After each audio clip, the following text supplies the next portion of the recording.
Tired of straining your eyes looking at bright web pages? We have a solution.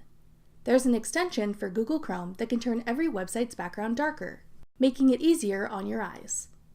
I'm Jessica from TechBoomers.com, and in this video, I'll be showing you how to get dark mode for Google Chrome. Now let's get started. To begin, you'll need to download this extension called Dark Mode/Night Reader. It's free to download and use. We'll leave a link to it in the description box below to make it easier for you to find. Click Add to Chrome. Then click Add Extension. Once you've installed the extension, refresh your browser and check out some of your favorite websites to see what they look like with the extension activated. You can click on the Dark Mode extension icon in the top right corner to adjust the level of darkness. Now all your favorite sites will be much easier on your eyes. That's all it takes to get dark mode on Google Chrome.